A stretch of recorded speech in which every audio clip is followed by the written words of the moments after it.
With me now, I'm very proud to have Diane Sare, who is a candidate for governor in New Jersey. She's with LaRouche, and she was reporting today to us, to a European audience, but I think a global audience, which is really important, the fight in the US to bring back Glass-Steagall. So why don't you just say where this fight stands? Okay, well, I can say that Obama is causing a great revolution, because it's now become public that he is the one behind the sequestration, which is a series of absolutely brutal budget cuts. So in the last week, 750,000 Americans are losing their jobs. Medicare is halting many payments to physicians and hospitals, so many people who are sick are just being turned away. Their doctors cannot afford to take care of them because the doctors won't get paid.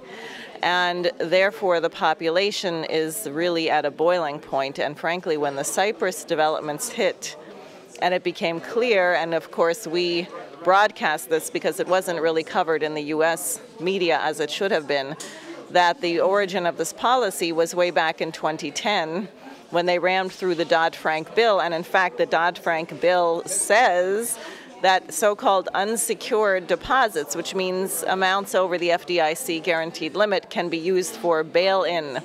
So it is a universal policy on the planet that the banks can take the money of the depositors to bail out criminal activity by speculators that has somehow gone awry.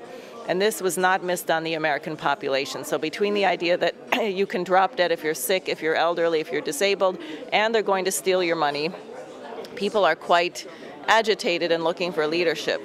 So we've had a number of examples. One is we have a conference call of activists. In the wake of the Cyprus developments, we had 500 people trying to call in to this conference line, but it made such a noise that we had to cut it at 340.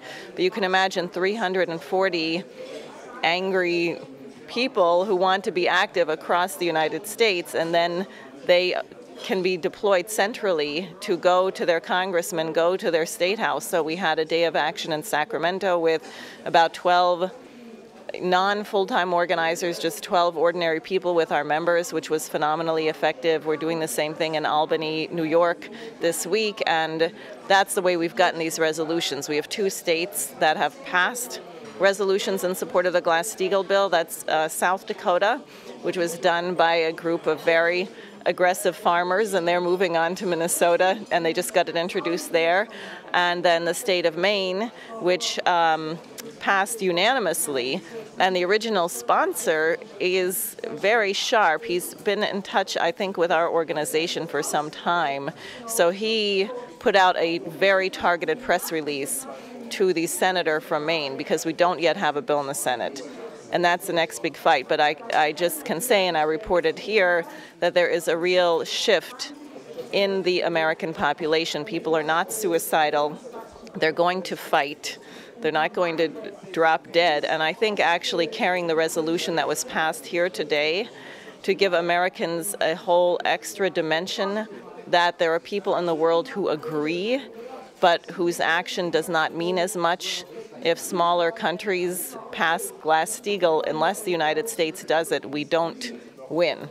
We have to crush the British Empire. We have to crush their financial wing. So the U.S. passing Glass-Steagall is the key. And I think the fact that we had, I don't know how many nations here. I think well over 20. Okay, well over 20 nations saying this must be done, and we're depending on the United States. This will be extremely useful to take back to the organizing.